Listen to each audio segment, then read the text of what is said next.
A man worth $10 billion stands in line for 20 minutes, his hands buried in the pockets of a worn-out coat, waiting for nothing more than a cup of coffee. Around him are construction workers on their break and students hunched over laptops. No one looks at him twice. No one recognizes him. He could buy the entire city block without even glancing at his bank balance. Still, he waits. He waits like everyone else, but he isn't here for the coffee. He's hunting a ghost from his past. And in a few moments, the waitress with tired eyes and a name tag that reads Olivia won't see a billionaire. She'll see the monster from her childhood, and in doing so, she'll expose a truth buried under decades of money, guilt, and lies. Rain fell steadily on the streets of Portland, Oregon, relentless and gray. It was the kind of Tuesday afternoon that made people pull their coats tighter and rush from one dry place to the next. Inside the Corner Spoon Diner, the air was thick with familiar comfort, the heavy scent of old coffee, frying bacon, and damp wool. The diner itself felt like a time capsule, an institution left behind by an era before minimalist cafes and artisanal toast. The vinyl booths were cracked like aged leather. The linoleum floor was a patchwork of scuffs and silent stories. Overhead, the lights hummed softly, casting a warm, yellowed glow that made everything feel slightly suspended in time. In the line stretching from the cash register to the door, one man stood out, not because of how he looked, but because of how patiently he waited. He appeared unremarkable, maybe late 30s, with a face that was neither striking nor forgettable, but marked by a quiet intensity. His dark hair was cropped short, his jaw shattered with a day's worth of stubble. He wore plain jeans, worn leather boots, and a gray peacoat that had clearly seen better days. Nothing about him suggested wealth. Nothing, except the watch on his wrist, a Patek Philippe Grand, complications, and understated marvel of engineering worth more than the diner itself. Even then, he wore it turned inward, a habit formed long ago to avoid attention. His name was Ethan Cartwright. His net worth was so vast it had stopped feeling real, even to him. As the CEO of Helios Dynamics, a global leader in renewable energy and data storage, he was a giant of modern industry. His face had appeared on the covers of Forbes and Wired. His decisions moved markets. Yet here he was, sixth in line, listening to the clatter of plates and the low hum of conversation, feeling the same anxiety that had followed him for 20 years. This wasn't a publicity stunt. It wasn't a back-to-the-common man photo opportunity.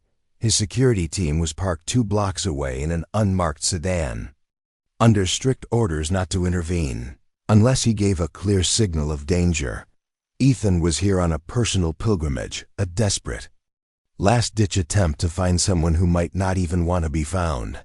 For 6 months, private investigators had chased rumors and half-truths.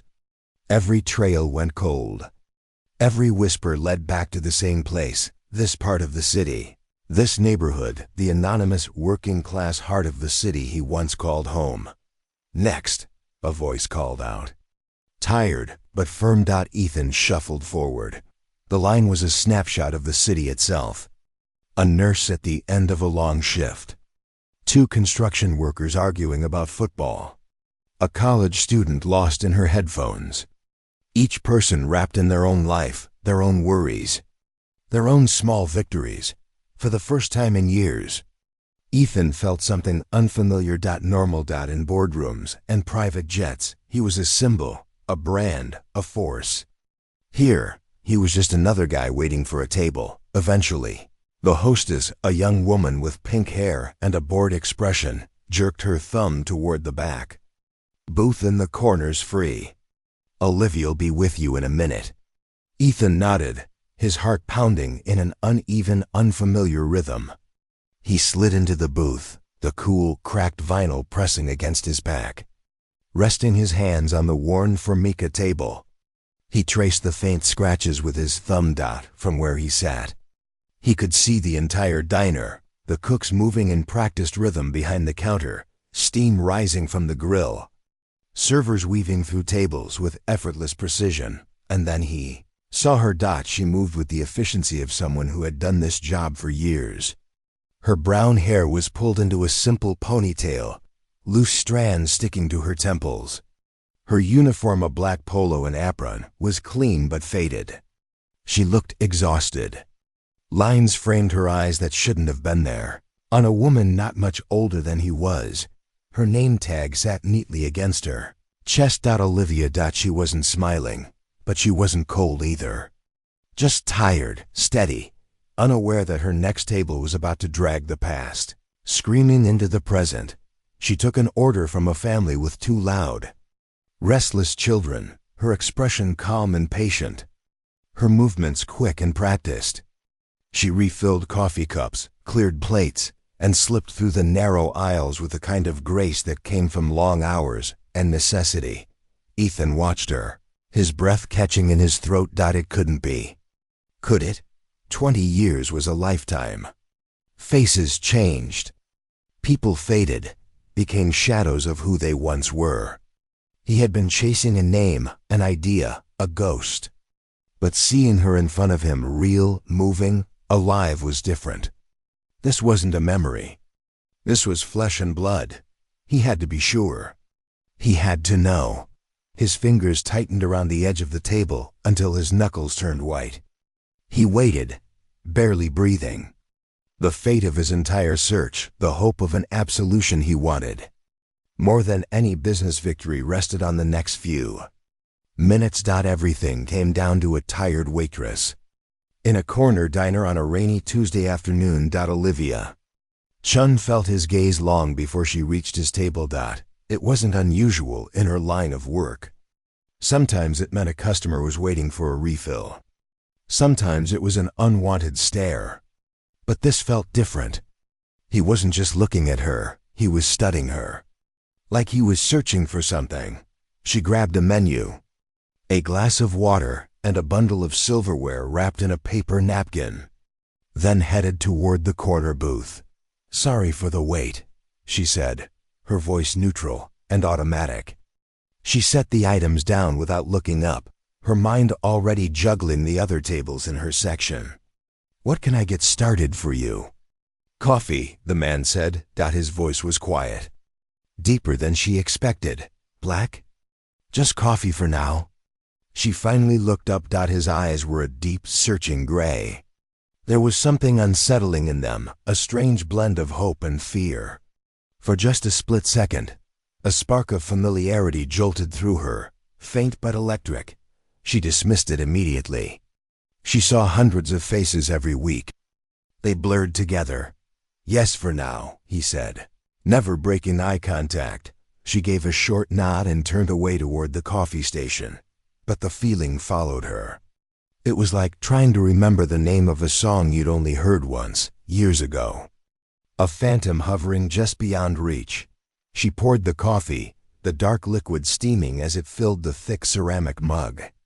Nearby, her manager, Mr. Henderson, a man as bland as his beige tie, was snapping at one of the new busboys. The familiar chaos of the lunch rush hummed around her, grounding her. And she pushed the strange sensation aside. When she returned to the corner booth, she set the mug down. "Here you go." "Thank you, Olivia," he said. Reading her name tag, he wrapped both hands around the mug. As his sleeve slid back, she saw it, the scar. Pale, jagged, old, a silvery white mark on the inside of his right wrist, shaped almost like a crude lightning bolt. Olivia's breath caught. Her hand froze mid-air, still gripping the coffee pot. The world around her vanished. The clatter of dishes dulled into a distant roar. The smell of coffee dissolved, replaced by smoke-burnt wood and ash. Suddenly, she wasn't a 37-year-old waitress in Portland. She was 17 again, standing in the charred remains of a gymnasium. Her lungs burned. Her eyes stung with tears. She saw a boy's face streaked with soot, gray eyes wide with the same terror she felt. She saw him clutching his wrist, blood running where a shard of falling, burning debris had torn through his skin. She heard his voice raw, desperate, as paramedics dragged them apart. "I'll find you and Daniel," he had gasped.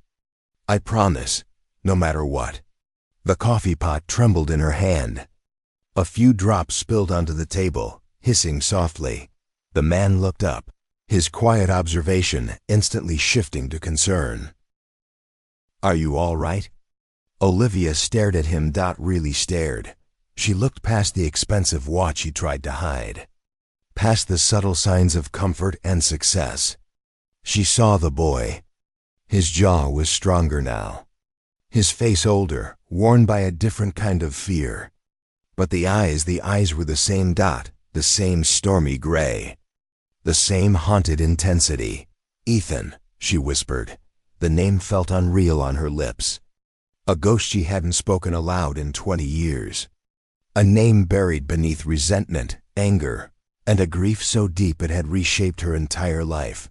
The man's face drained of color. The calm mask he had spent years perfecting shattered instantly. The anxiety that had lived quietly beneath the surface rushed into his eyes, raw, exposed, undeniable. He didn't need to say a word. The shock on his face was answer enough. It was him. Not Ethan Cartwright, the billionaire.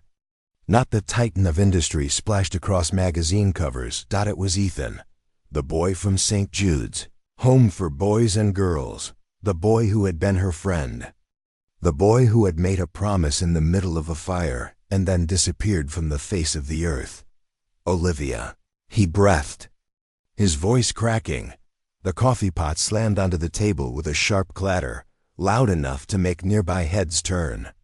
Olivia stepped back, her chest tight, her thoughts spinning. The neatly ordered world of her diner section of her life had just exploded. The ghost she had worked so hard to bury wasn't a ghost at all. He was sitting in her booth, drinking her coffee, staring at her like she was a miracle. But Olivia didn't feel like a miracle. She felt like an old wound ripped open. "Why?" she demanded, her voice low, trembling with a rage that had been dormant for 20 years. "What are you doing here?"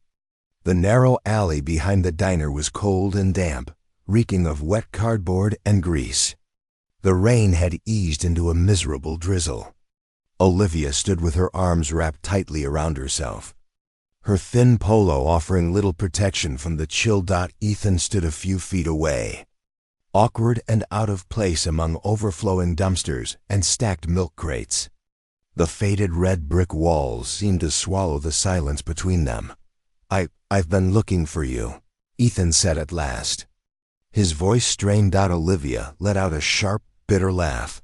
"Looking for me?" she snapped. "It took you 20 years. You own half the world, Ethan. You can find anyone anything you want in hours. Don't lie to me." "Not now." "It's not a lie," he insisted, taking a cautious step toward her. "It's complicated." "Complicated?" She spun on him, her eyes blazing with a pain he had never seen before. "Let me tell you what isn't complicated. A promise. You remember, don't you? The smoke. The sirens getting louder. You looked at me and my brother. You grabbed my hand and you promised." The memory slammed into both of them. St. Jude's, the underfunded, overcrowded youth home that had been their entire world. It wasn't perfect, but it was all they had. Ethan, the quiet, fiercely intelligent boy who'd arrived a year before her. Olivia, the fiercely protective older sister. Daniel, her bright, mischievous 15-year-old brother, who worshipped Ethan like a hero. They were an unlikely trio, inseparable, bound by abandonment and survival. Then came the fire. It started late at night in the old gymnasium. A flicker, then a roar, screams, chaos, the smell of terror. They'd been trapped on the second floor. Ethan, always the fast thinker, found a way out through a maintenance stairwell, leading Olivia and Daniel through choking smoke. That's when the burning rafter fell, the one that carved the scar into his wrist and nearly killed Daniel. In that moment, with the world collapsing around them, Ethan had made his vow. "We were separated," Ethan said now, his voice pleading. "The paramedics took me to one hospital. You and Daniel to another. My foster parents, they were a wealthy couple who had just been assigned my case. They saw the fire on the news and used it as an excuse. They pulled me out of the system that night. No goodbyes. No chance to find you." He swallowed. "They moved me to a private facility. Then to a new city. They told me St. Jude's was closed. That the records were destroyed. That everyone had been scattered. They said it was for the best. A clean break. A clean break?" Olivia echoed, her voice dripping with contempt. "Must be nice." "You were 17, Ethan. I was 17. We weren't toddlers. You could have found us. You could have tried. Did you even try? For years." He burst out, frustration finally cracking through his calm. "I wrote letters that were never sent. I made calls my foster parents told me were impossible. When I turned 18 and finally had freedom, I went back. St. Jude's was gone, bulldozed. There was a shopping center where it used to be. The county records were a mess.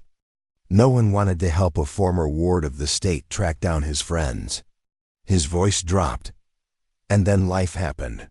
College, work. I never stopped looking. Not really. But the trail went cold. I didn't have last names, just Olivia and Daniel from St. Jude's." Olivia stared at him, her face carved from ice. "Our last name is Chun," she said flatly. "It always was Chun. It was in the files." "You didn't look hard enough," Olivia said flatly. "Because you didn't want to." Her words landed like blows. "You got your golden ticket out of that life, and you never looked back. You left us behind." The truth struck Ethan with brutal clarity. In the beginning, he had been powerless. That much was true. But later, after the success, after the money, after the influence, had he really tried hard enough? Or had he been afraid of what he might find? Afraid that the ghosts of St. Jude's would crack the spotless image of Ethan Cartwright. Self-made billionaire. The guilt settled in his chest like a physical weight. "You left us to deal with the ashes," Olivia continued, her voice dropping to a raw, trembling whisper. "And they didn't just scatter us, Ethan. They needed someone to blame for the fire." A cold dread, worse than anything he'd felt standing in that diner line, washed over him. "What do you mean?" he asked. "They said it was an overloaded circuit at first. Faulty wiring in the old gym. But the county didn't want to pay. And the private company that ran St. Jude's didn't want the liability." She looked him straight in the eye, and what he saw there stopped his breath entirely. "So they found a scapegoat." Her grief opened into a chasm. A troubled kid with a history of acting out. A kid seen near the gym earlier that night. It was an easy story to sell. Ethan's mind raced, connecting the dots he didn't want to see. "No," he whispered. "Double quotes, yes," Olivia said, her voice breaking on the single word. "They blamed Daniel. They said he started it. My 15-year-old brother. They called him an arsonist." The air seemed to vanish from Ethan's lungs. This was the truth she had carried all these years. It wasn't just about a broken promise between friends. It was about a life systematically dismantled. The fire hadn't ended when the flames were put out. For Olivia and Daniel, it had only just begun, and he, the boy who had sworn he would find them, had gone on to live in a different world.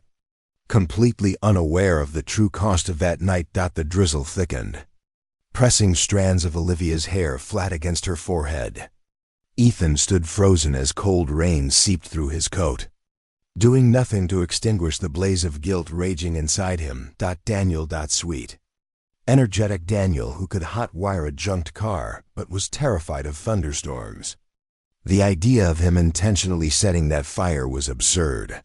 Impossible. "That's a lie," Ethan finally managed, his voice hoarse. "Daniel would never. He was afraid of fire. He told me his first memory was a kitchen fire at a foster home when he was 3. A single tear cut a clean line through the dirt on Olivia's cheek. "Tell that to the juvenile justice system," she said. Tell that to every foster family who rejected him after that. Tell that to the schools that treated him like a pariah. Her voice cracked. They ruined him. Ethan, they branded him. Ethan could see it all now. The quiet, polished life he had built was an enormous palace resting on a foundation of ignorance. While he was studying at Stanford, Daniel was being shuffled through the system. While he was writing the code that earned him his first million, Daniel was fighting a label he could never escape. Why couldn't you fight it? Ethan asked. The words sounded weak, even to him. Fight it with what? Olivia shot back, her grief briefly overtaken by fresh anger. We were wards of the state. We had a court-appointed lawyer who met us for 10 minutes. I was a minor. I screamed. I cried. I told them Daniel was with me, with you, when it started. She swallowed hard. They said I was just a sister protecting her criminal brother. They didn't listen. Who would believe 2 throwaway kids over a county report? She was right. Ethan knew the system. Kids like them were disposable. Their voices were nothing more than whispers drowned out by bureaucracy and budget cuts. I came back here for a reason, Ethan said finally. His voice was low now, steady in a way it hadn't been before. There was resolve in it, something solid. This wasn't an accident, he continued. Me walking into your diner today. It wasn't chance. Olivia studied him, suspicion shadowing her face. The guilt from that night, he admitted, the words tearing at his throat like glass, never left me. It's followed everything I've ever built. And the more successful I became, the bigger that shadow grew. He exhaled. I tried to forget. I donated to charities. I funded orphanages. I built youth centers. All of it was penance. But it was hollow because it wasn't about helping kids. It was about silencing the memory of the 2 kids I left behind. Slowly, he reached into his jacket and pulled out a worn leather wallet. Tucked behind his driver's license was a small, creased, faded photograph. It showed the 3 of them, taken with a disposable camera a week before the fire. They were sitting on the roof of St. Jude's, grinning at the lens, the city spread out behind them. Daniel had his arm thrown over Ethan's shoulders. Olivia leaned against her brother, her smile wide and real. They looked in every way that mattered. Like a family. I've carried this for 20 years, Ethan said quietly, holding it out to her. A year ago, I decided I couldn't live with the ghost anymore. I hired the best private investigators in the country, not to find Olivia and Daniel from St. Jude's, but to find Olivia and Daniel Chun. I finally used my resources. My money, everything I should have used 2 decades ago. He saw something flicker in her eyes. Not forgiveness, but a small crack in the wall of her fury. The trail was cold and tangled, he went on. The system is built to make people disappear. But they found whispers. A woman named Olivia Chun who'd worked her way up and down the West Coast. Always in diners. Always keeping to herself. The trail led to Portland. 2 months ago, they narrowed it down to this neighborhood. They told me there was a waitress named Olivia at a place called the Corner Spoon. He swallowed. I didn't want to send a lawyer or an investigator. I didn't want to scare you. I had to come myself. I've been in this city for a week, Olivia. I've been trying to work up the courage to walk through that door all morning. He had been chasing a ghost, but he was the one haunted. He wasn't a monster who had forgotten. He was a coward who had waited too long to face his past. So, he said, his voice thick with emotion, I didn't forget. I was just too late. Olivia stared at the photograph, then back at his face. The story was almost unbelievable. But the look in his eyes, the raw pain that mirrored her own, couldn't be faked. He had been looking for her. The realization was a dizzying mix of comfort and agony. He hadn't abandoned them in his heart. But in practice, the outcome was the same. Too late, she repeated softly. The words sounded hollow. You have no idea what too late means, Ethan. Ethan tensed. He could see another storm gathering in her eyes, darker than the injustice done to her brother. The first truth had exposed institutional failure and broken promises. This one felt personal, apocalyptic. "Where is he?" Ethan asked, his voice barely above a whisper. "Where is Daniel? I need to see him. I need to apologize. I can help him. I have lawyers' resources. We can clear his name. I can give him a new life." The words were meant to heal, to offer hope. Instead, they landed like blows. Olivia flinched. The fragile crack in her armor sealed shut, replaced by a deep, soul-level exhaustion. "You can't help him," she said flatly. The rain began to fall harder, drumming a heavy rhythm against the dumpster lids around them. "No one can." "Don't say that," Ethan pleaded, stepping closer. "Money can't fix everything, I know that. But it can open doors. It can hire the right people. We can unseal records. Find the fire marshal's original report. Stop." Olivia's voice cut through him, sharp and final. She raised a hand, and he fell silent. "You still don't get it," she said. "You live in a world where everything can be fixed, bought, or solved.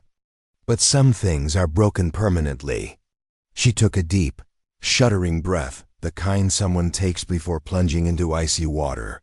The label arsonist followed Daniel everywhere. He couldn't stay in a foster home for more than a few months. He was expelled from 3 different high schools. And eventually, he started getting into real trouble, because when people treat you like a criminal long enough, you start to believe it. He fell in with the wrong crowd. It started small, shoplifting, vandalism, then it escalated. Joyriding, breaking and entering. Her gaze drifted past Ethan, fixed on a distant patch of gray sky, as if she were watching a film only she could see. "I tried to help him. When I turned 18, I got us a tiny apartment. I worked 2 jobs to keep us afloat. I begged him to go back to school, to get his GED. For a while, it worked," she said softly. "He got a job as a mechanic's apprentice. He was good with his hands." She swallowed, just like he always was. He was starting to smile again. Ethan felt a fragile flicker of hope ignite in his chest. "So what happened?" he asked. "He still had it on his record," Olivia said quietly. "The juvenile arson charge." 6 months into the job, the garage owner ran a background check and fired him. Said his insurance wouldn't cover an arsonist. Her voice wavered. "That broke him, Ethan. That was the last time I saw the light go out in his eyes. He said the world would never let him forget. So why should he bother trying to be anything else?" The alley seemed to shrink, its walls pressing in. Ethan felt the story turning, sliding toward an ending he was desperate not to hear. "He started using drugs," Olivia continued. "First pills, then heroin. He was trying to outrun the ghosts, but they always came back." She swallowed. "He was in and out of jail, then prison. Every time he got out, I was there. I'd get him into a new program, a new apartment. And every time, something would drag him back under." She shook her head slowly. The world is not a forgiving place for a boy like Daniel. Finally, she lifted her eyes to Ethan. They held no tears. What filled them instead was far worse, an empty, hollow nothingness. "I got a call 6 weeks ago," she said. "From the Multnomah County Coroner's office." The words hung in the damp air, each one landing like a hammer blow against Ethan's soul. "No," he whispered. "No, no, no." "It was an overdose," Olivia said, her voice flat, clinical, like she had to detach herself just to survive the sentence. "Accidental," they said. "He was found alone in a boarding house downtown." She paused. He was 35. The world tilted. Ethan reached out, pressing his hand against the cold, rain-soaked brick wall to keep himself upright. Daniel was dead. The bright, laughing boy from the photograph, the kid who had looked at him with such pure admiration, was gone. He hadn't just been wronged. He had been consumed, The fire at St. Jude's hadn't merely scarred them. It had been a slow-burning fuse that finally 20 years later claimed its last victim. Ethan's promise hadn't simply been broken, that had become meaningless. He couldn't fix this. He couldn't apologize. He couldn't give Daniel a new life. He was, in every sense of the word, too late. The weight of this second truth was absolute. It was the full stop at the end of a tragic sentence. His billions were worthless. His power, a mockery. All the penance. All the donations. All the charities. It was blood money paid to a ghost, while the real victim had been suffering and dying slowly. Alone, I'm sorry, Ethan whispered. The words were pathetic. Inadequate. Olivia. I am so sorry. She shook her head once. A small, final motion. Sorry doesn't bring him back. Ethan, sorry doesn't give him the 20 years they stole from him. She looked at him one last time. You wanted to find us. Well, you found me. This is what's left. Then she turned and walked back toward the diner's rear entrance. Her shoulders were slumped.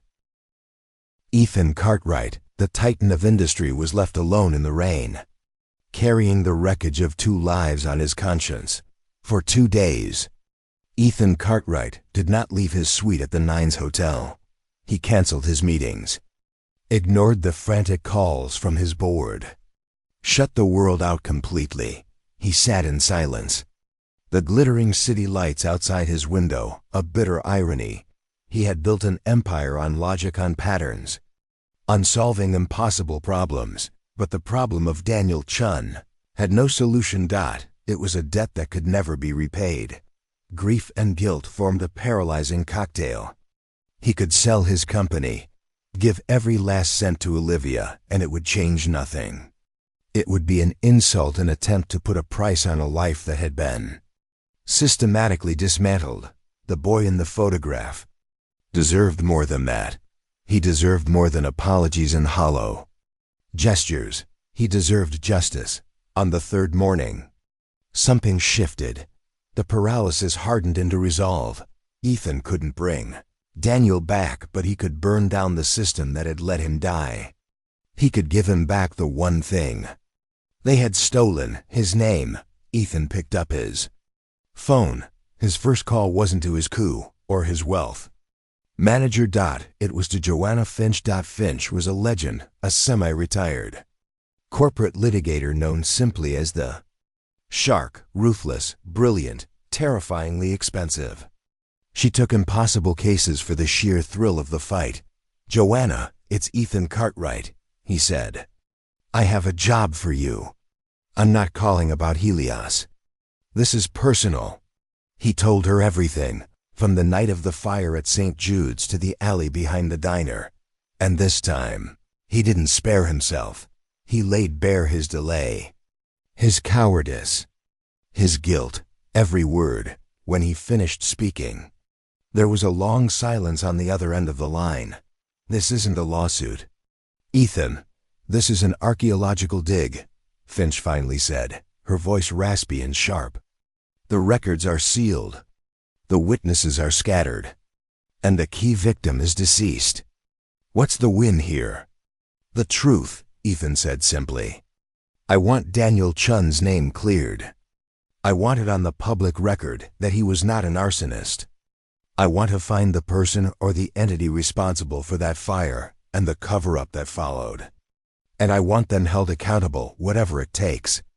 There is no budget. Another pause. All right, Ethan, Finch said. You have my attention.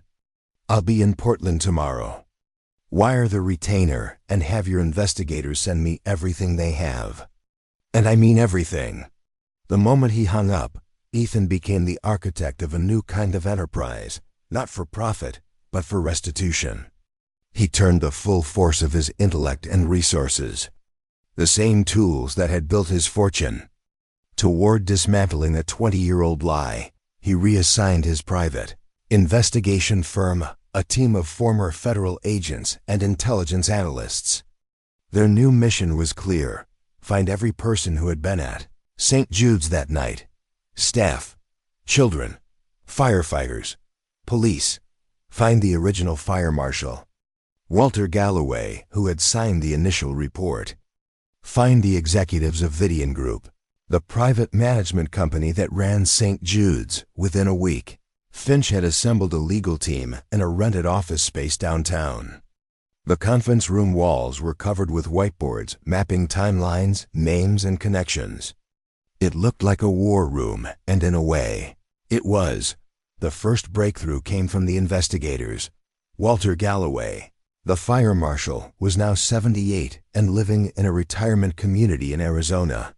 He was bitter and guilt-ridden. When Finch's team approached him, he folded almost immediately. He told them his original report had concluded the fire was electrical, caused by ancient faulty wiring in the gymnasium. He said he'd been pressured by a county supervisor, who was himself being pressured by Vidian Group, to amend the report. Vidian's insurance wouldn't cover negligence, but they could avoid liability if a perpetrator was found. So they found one. Daniel Chun Galloway, a man with a mortgage and a kid in college, had caved. He handed over a copy of his original, buried report. It became the first pillar of their case. The second breakthrough was even bigger. Ethan redirected his tech team, a group of elite cybersecurity experts he usually employed for corporate espionage defense, to a different task. He had them legally acquire and analyze every byte of data from Vidian Group's 20-year-old servers. After days of forensic recovery, they found it, a chain of internal emails. The messages exchanged between Vidian's then CEO, Albert Monroe, and the company's legal counsel explicitly discussed the need to mitigate financial exposure from the St. Jude's fire by identifying a suitable scapegoat from the home's population of at-risk youth. One email contained a line so cold it made Ethan feel sick. Find the one with the worst record. Make it stick. It was the smoking gun. A calculated corporate decision to sacrifice a child to protect their bottom line. Ethan didn't tell Olivia any of this. He didn't want to give her false hope. Instead, he returned to the diner a week after their encounter in the alley. He sat in the same booth. When Olivia approached, her face set in a mask of weary professionalism, he slid a simple envelope across the table. "What is this?" she asked, her voice flat. "It's a paycheck," he said. "For the next year. You don't have to take it. But I want you to have the option to walk away from this job. To have time to breathe. There are no strings attached." He stood. "I'm working on something, Olivia. Something for Daniel. I can't make any promises yet, but I'm not letting this go." He left before she could respond. Olivia opened the envelope. Inside was a cashier's check for an amount that made her sink heavily into the booth across from where he'd been sitting. It wasn't a solution, but was, as he'd said, a choice. It was the first real choice she'd had in her adult life. 3 months later, Olivia stood at the back of a crowded press conference at Portland City Hall. She wore a simple black dress purchased with the money Ethan had given her. She felt like an imposter, surrounded by sharp-suited reporters and flashing television cameras. At the podium stood Joanna Finch, flanked by a stone-faced Ethan Cartwright, with the precision of a surgeon. Finch laid out the case. She presented the original fire marshal's report. Then she read the damning emails from Vidian Group. She laid it out without emotion, the 20-year trajectory of Daniel Chun's life, showing how every failure, every incarceration, traced back to the single fabricated charge that had come to define him. The room was silent except for the furious clicking of camera shutters. "As of this morning," Finch announced, her voice ringing with authority, "the state of Oregon has officially exonerated Daniel Chun of all charges related to the St. Jude's fire of 2005. His record has been posthumously expunged. Furthermore, the district attorney's office has opened a criminal investigation into Vidian Group and its former executives for conspiracy, fraud, and obstruction of justice. A collective gasp rippled through the room. Olivia felt her knees buckle. She reached out and gripped the back of a chair to steady herself. Expunged, exonerated. The words settled over her like balm on a wound she had carried for 2 decades. They weren't magic. They didn't bring him back. But they were the truth. Her brother was not a criminal. He was a victim, and now the entire world knew it. After the press conference, Ethan found her in the hallway. The polished confidence he wore in public was gone. He looked exhausted, but the haunted expression that had lived in his eyes for years had been replaced by something quieter, something like peace. "It's not enough," he said softly. "I know that. But it's a start." "Thank you, Ethan," Olivia said. For the first time. The words were real, free of the bitterness that had once colored every exchange between them. "You gave him back his name." A week later, they stood side by side on a vacant, overgrown lot, the exact ground where St. Jude's Home for Boys and Girls had once stood. A large sign had been staked into the dirt, displaying a rendering of a beautiful modern building. "Coming soon, the Daniel Chun Center for Youth Advocacy and Opportunity. I'm liquidating a significant portion of my Helios shares," Ethan said, his eyes fixed on the sign. "I'm creating a foundation. This will be its first project." He turned to her. "It'll be a place for kids aging out of the foster system. Housing, legal aid, job training, mental health services. Everything you and Daniel should have had." He took a breath. "I don't just want to fund it. I want to build it. But I can't do it alone. I need someone who understands, someone who knows what these kids actually need." His voice softened. "I want you to run it, Olivia. Not as an employee, as my partner, director of the foundation. We can build a legacy for him. Not a story of tragedy, but a future of hope for thousands of kids like Daniel." Olivia looked from the sign, her brother's name written in bold, hopeful letters, to Ethan's face. She saw the boy from the rooftop, the one who had made promises. He had broken one catastrophically, but here he was, 20 years later, trying to make a new one. A better one. Tears filled her eyes, but for the first time in a very long time, they weren't born of grief or anger. They were tears of something fragile and new. Hoped that the past couldn't be changed. Her brother's ghost would always walk beside her. But here, on this haunted ground, they had a chance to build something from the ashes. A second chance, not just for the kids who would one day walk through the center's doors, but for the 2 survivors standing in front of it. "Okay, Ethan," she said, a small watery smile touching her lips. "Okay, let's get to work." 1 year later, Oregon's relentless rain gave way to a brilliant, crisp autumn morning. The air no longer smelled of grease and coffee, but of fresh-cut lumber and damp earth. On the very lot where the ruins of St. Jude's had been bulldozed into memory, a new skeleton of steel and concrete rose toward the sky. The groundbreaking ceremony for the Daniel Chun Center was over. The politicians and reporters had left, leaving behind rows of empty folding chairs and the quiet hum of a future taking shape. Ethan stood beside Olivia, his hands buried in the pockets of a tailored suit that felt more like a costume than clothing. He had given hundreds of speeches in his career launching products, soothing shareholders, but the few words he'd spoken an hour earlier had left his throat dry, and his heart pounding. This was different. This was real. Olivia, by contrast, seemed to have grown into her role as if it were a second skin. She had traded her faded waitress uniform for a simple, professional navy blue dress. She had held the crowd not with corporate polish but with raw, unfiltered truth. When a cynical reporter had asked whether the project was merely an expression of guilt, Olivia had stepped to the podium.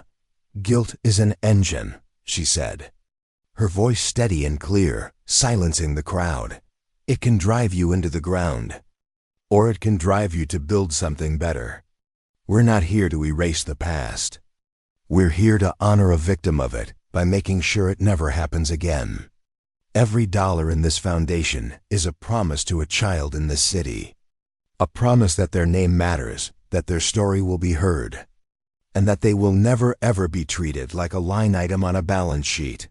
Now in the quiet aftermath, Olivia stood staring at the busy construction site, a faint, proud smile resting on her face. "You found your voice," Ethan said, his tone a mix of admiration and awe. "I always had it," she replied, turning to him. "I just never had a microphone. There's a difference." Their partnership over the past year had been a delicate, challenging dance. They came from different universes, bound together by the same ghost. Their board meetings were clashes of culture. Ethan talked about budgets, efficiency, and scalable solutions.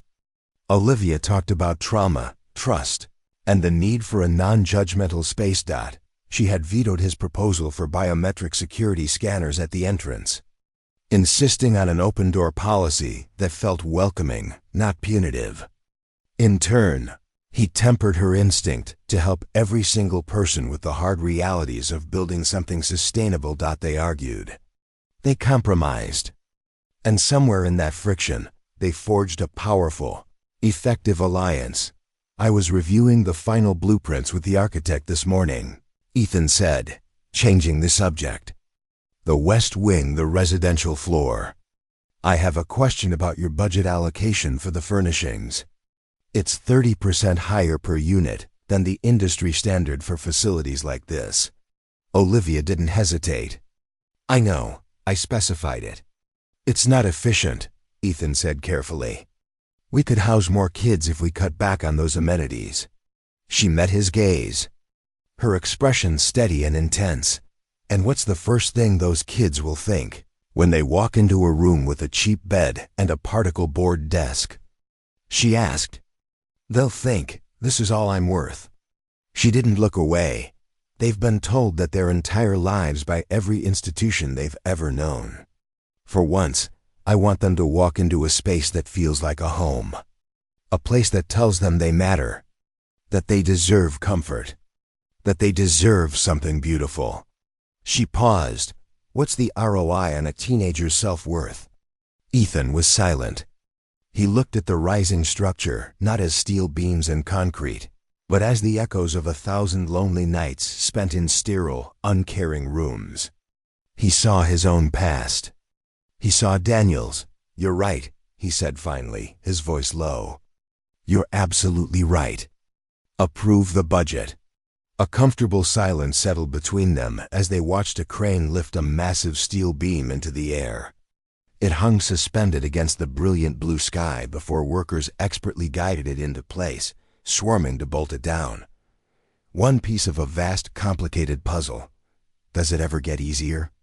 Olivia asked, her voice barely above a whisper. Ethan knew exactly who she meant. Daniel was their third, silent partner present in every blueprint, every budget meeting, every decision they made. "No," Ethan said honestly. "It doesn't get easier. The weight is still there. But it feels different now." He glanced at her, the woman who had once faced him with pure fury in a rain-soaked alley. That anger was gone, replaced by a fierce, protective determination. "It used to feel like the weight of an anchor, pulling me under," he continued. "Now it feels like the weight of a foundation. Something solid. Something you can build on." In trying to atone for the past, he realized he had stumbled into the most meaningful work of his life. He wasn't just helping to build a center. He was helping to rebuild a person. And in doing so, he was rebuilding himself. Olivia nodded, quietly accepting his answer. She reached into her bag and pulled out a small, framed photo, the same one Ethan had carried in his wallet. The three of them, young and smiling, perched on the roof of St. Jude's. Frozen in a moment before the fire, she walked over to the concrete foundation wall and gently placed the photo at its base, leaning it against the cool, gray surface. "For him," she said softly. "So he knows we're finally home." They stood there for a long time. Two survivors, no longer defined by what they had lost, but by what they were determined to build together. The sun warmed their faces. And the sounds of construction, the drilling, the hammering, the steady rhythm of creation filled the air. It was the sound of a broken promise being reforged into a new, unbreakable one. The story of Ethan and Olivia isn't just about a billionaire and a waitress. It's a reminder that the past never truly disappears. It walks with us, in the scars we carry, in the promises we fail to keep. It shows us that wealth isn't measured in dollars, but in integrity, and that true power lies not in what you can buy, but in what you can repair. Daniel Chun's life was a tragedy born of a lie, but his legacy, built from truth, will now save others. It's proof that it's never too late to fight for what is right, to correct a wrong, and to turn a legacy of pain into a beacon of hope. If Ethan and Olivia's journey of hidden truths, profound loss, and ultimate redemption touched you, please support our channel. Hit the like button to help share more stories like this. Click subscribe and ring the notification bell so you never miss a new video. And we want to hear from you. What part of Ethan and Olivia's journey moved you the most? Let us know in the comments below. Thank you for listening.